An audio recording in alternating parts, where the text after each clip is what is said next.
कुछ मंत्रियों का समूह बना के, अधिकारियों का समूह बना के, तो इस बात पर इन्होंने जोर दिया था कि जो बाहर से प्रवासी लोग आ रहे हैं तो उनकी योग्यता के हिसाब से कि वो किस किस कार्य में दक्ष हैं, तो उनकी योग्यता के हिसाब से उनका रजिस्ट्रेशन होना चाहिए।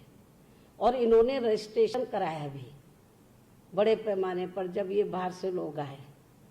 लेकिन हो क्या रहा है, रजिस्ट्रेशन हो गया, योग्यता भी इन्होंने प्रवासियों ने अपनी दर्शा दी है, दिखा दी है रिकॉर्ड में, लेकिन उसके बावजूद भी उत्तर प्रदेश में हमें देखने के लिए मिल रहा है कि जिसमें बड़ी तादाद में प्रवासी लोग इधर आए हैं तो उनको रोटी रोजी के साधन नहीं मिल रहे हैं।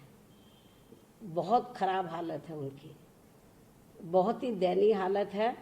और हालात इतनी ज़्यादा खराब हैं इन लोगों के, जो बड़ी बड़ी डिग्री लेकर जो प्रवासी लोग उत्तर प्रदेश में आए, आज वो मनरेगा के तहत, तो मैं कई चैनल में देख रही थी पिछले 2-3 दिनों से कि वो खड्डे खोद रहे हैं।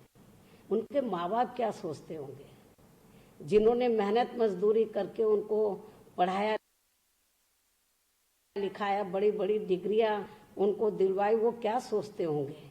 और सरकार को भी सोचना चाहिए कि जब बड़ी बड़ी डिग्री लेकर लोग गड्ढे खोदेंगे तो इसका शिक्षा के ऊपर, एजुकेशन के ऊपर, शिक्षा के ऊपर, एजुकेशन के ऊपर कितना बुरा प्रभाव पड़ेगा। लोग सोचेंगे कि पढ़ाने का क्या फ़ायदा है, जब इनको गड्ढे ही खोदने हैं तो फिर इनको पढ़ाने का क्या फ़ायदा है। तो ये भी सरकार को, केंद्र और राज्यों की सरकारों को जरूर सोचना चाहिए। इसलिए हमारी पार्टी ये बात कह रही है, क्योंकि इनकी हालत अभी तक भी हमें काफ़ी ज़्यादा दयनीय नज़र आ रही है प्रवासियों की। इसके साथ ही केंद्र व राज्य सरकारों से भी हमारी पार्टी का ये कहना है कि केंद्र व राज्य सरकारों के जिन भी कारणों से आए दिन छोटे बड़े उद्योग धंधे बंद हो रहे हैं, जिसके उत्तर प्रदेश सहित अन्य राज्यों में भी अनेकों उदाहरण हमारे सामने हैं। उत्तर प्रदेश में कई उद्योग धंधे बंद हो गए, गाजियाबाद में बंद हुआ, अभी तो कन्नौज की में भी बंद हो रहे हैं बड़े पैमाने पर, जिसपे बड़ी तादाद में लोगों को रोटी रोजी मिलती है। तो पूरे उत्तर प्रदेश में धीरे धीरे जो छोटे छोटे उद्योग चल रहे थे, तो कोरोना की वजह से, लॉकडाउन की वजह से उनके वो मुसीबत में आ गए, वो तंगी में आ गए।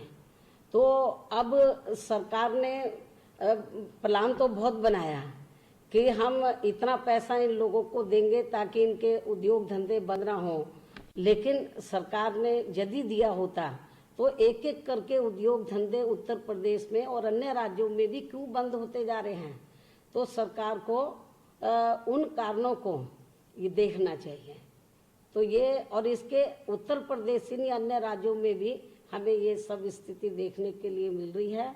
तो उन कारणों को जो पहले से एस्टेब्लिश है, जो छोटे बड़े उद्योग धंधे पहले से लगे हैं, चल रहे हैं, जिसमें करोड़ों लोग की रोटी रोजी बंधी हुई है, करोड़ों लोग वहाँ पे काम कर रहे हैं, उनको रोटी रोजी के साधन मिल रहे हैं, लेकिन वो बंद हो रहे हैं एक एक करके। तो उन कारणों को, किन कारणों से बंद हो रहे हैं, तो उन कारणों को केंद्र व राज्य सरकारों को काफ़ी गंभीरता से लेना चाहिए और उन्हें दूर करना चाहिए। उनकी जो भी परेशानियां हैं, उद्योग धंधे जो लोग चला रहे हैं, उनको गंभीरता से लेना चाहिए और उनकी जो उनकी दिक्कतें हैं, परेशानियां हैं, उसको दूर करना चाहिए, ताकि वहाँ कार्यरत लोग बेरोजगार ना हो जाएं। जो करोड़ों की तादाद में लोग उधर काम कर रहे हैं, वो बेरोजगार ना हो जाएं। इसके साथ ही सरकारें नए कारोबार को शुरू कराने के बारे में भी काफ़ी इसका प्रचार प्रसार कर रही हैं कि अब हम नए कारोबार शुरू करेंगे। अब नए कारोबार, आपको मालूम है कि नए कारोबार को शुरू करने में काफ़ी समय लगेगा।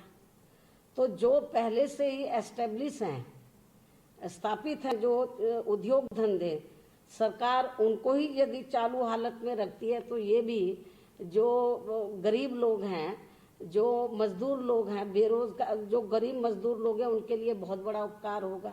हम कोई नए कारोबार को शुरू करने के खिलाफ नहीं है, सरकार करे, लेकिन इसके साथ साथ जो पहले से ही उद्योग धंधे स्थापित हैं तो वो बंद नहीं होने चाहिए, तो वो चालू हालत में रहने चाहिए। तो सरकार को इस मामले में भी जरूर गंभीर होना चाहिए।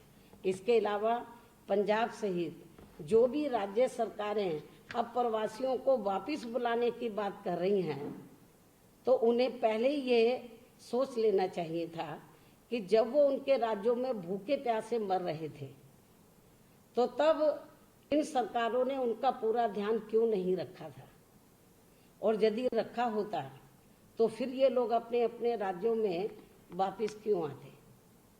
वे तो मजबूरी में आए।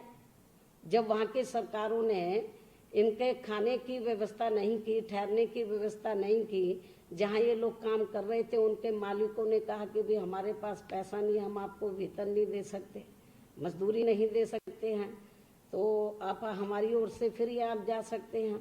तो उस समय सरकारों की जिम्मेवारी बनती थी कि यदि उनके पास नहीं था, मालिकों के पास पैसा, जहाँ भी छोटे मोटे कारोबार चल रहे थे, तो सरकार की जिम्मेवारी बनती थी, या तो सरकार उनको पैसा देती या उनको उधार दे देती। उनको कहती कि चलो हम दे रहे, जब आप नॉर्मल स्थिति हो जाए वापस कर देना। तो ये लोग वापस क्यों आते। अब जब ये वापस आ गए हैं और अब उनको लग रहा है कि अब इनके बिना काम चलेगा नहीं, तो अब उनको कहते हैं कि हम वापस बुला रहे हैं, वापस बुलाना चाह रहे हैं। इनको समझ क्या रखा है गरीब और मजदूरों को, बेरोजगारों को। इनके साथ ये खिलवाड़ नहीं करना चाहिए, मजाक नहीं करना चाहिए। ये भी इंसान है, गरीब जरूर है लेकिन इंसान है। ऐसे में अब सभी राज्य सरकारों की भी ये जिम्मेवारी बनती है कि वे उन्हें, अब जहाँ जहाँ ये लोग चले गए अपने मूल राज्यों में, तो वे उन्हें अपने अपने राज्यों में ही रोटी रोजी के साधन देने की व्यवस्था करें, तो ये ज़्यादा बेहतर होगा। इनको इधर उधर जाना नहीं पड़ेगा, ताकि इन्हें अपनी रोटी रोजी के लिए कभी भी अपना मूल राज्य छोड़ने के लिए मजबूर ना होना पड़े। और अंत में हमारी पार्टी का यही कहना है, केंद्र व सभी राज्य सरकारों को भी अब इनकी जिंदगी के साथ कोई खिलवाड़ नहीं करना चाहिए, वरना फिर ये लोग मजबूरी में अपनी रोटी रोजी के लिए सड़कों पर भी उतर सकते हैं। कहीं ऐसी स्थिति ना हो जाए।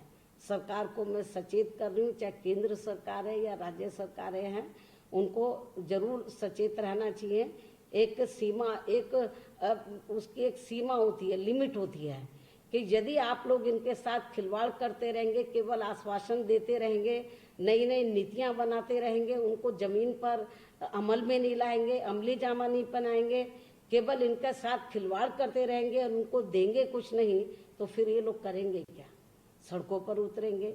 हालांकि मैं माननीय सुप्रीम कोर्ट का भी थैंक्स अदा करती हूँ कि उन्होंने इस मामले में तो दखल दिया है, और मैं केंद्र और राज्य सरकारों को ये कहना चाहूँगी कि माननीय सुप्रीम कोर्ट ने जो दखल दिया है, जो उन्होंने कहा है, उसके हिसाब से भी इन लोगों के हितों का पूरा ध्यान रखें। इसके साथ ही ये कोरोना जो वायरस है और लॉकडाउन के चलते ये लोग तो दुखी हैं ही, जो गरीब मजदूर लोग हैं और वीकर सेक्शन के लोग, लेकिन इनके साथ साथ जो किसान लोग हैं, तो ये भी हमें इस दौरान बड़े पैमाने पर दुखी नजर आए। जो छोटे किसान हैं, मझोले किसान हैं, मध्यम जो वर्गीय किसान है, ये हमें सबसे ज़्यादा दुखी नजर आए। तो इनकी फसल खेतों में ही बर्बाद हो गई, नष्ट हो गई, ये बाजार तक लेके नहीं जा सके। तो ऐसी स्थिति में तो केंद्र और राज्य सरकारों की जिम्मेवारी बनती है कि इनकी पूरी मदद करें। किसान तो वैसे इससे तो परेशान थे ही, अब वो कुदरत ने भी उनको परेशान कर दिया। आए दिन कभी बरसात हो रही है, ओले पड़ रहे हैं, तूफान आ रहा है, इनकी फसल बर्बाद हो रही है। अब तो टिड्डियां भी आ गई हैं, तो वो भी, उसको भी ये बेचारे भगाते रहते हैं। कई थाली बजा रहे हैं, कई वो धुआं कर रहे हैं कि ये भाग जाएं। तो ऐसी स्थिति में किसानों की भी जो बदहाली हो रही है, उसकी तरफ भी केंद्र और राज्य सरकारों को ध्यान देना चाहिए। तो मैंने तो गरीबों और मजलूमों के हितों में, बेरोजगारों के हितों में और जो किसानों के हितों में कुछ जरूरी बातें मैंने केंद्र और राज्य सरकारों के संज्ञान में लाई हैं, मैं उनसे अपील करती हूँ कि इनके हितों में वो जरूर सकारात्मक तरीके से सोच विचार करें, ठोस कदम उठाएं। केवल खाना पूर्ति ना करें, कागजी पूर्ति ना करें, केवल हवाई बात ना करें, केवल पब्लिसिटी के ऊपर ही जोर ना दें। इसको जमीनी हकीकत में भी इनके हितों में जो भी वो कदम उठाते हैं या जो भी फैसले लेते हैं, उनको प्रैक्टिकल में उसका सही मायने में अमली जामा होना चाहिए। तो इस अपील के साथ ही मैं अपनी बात यहीं समाप्त करती हूँ।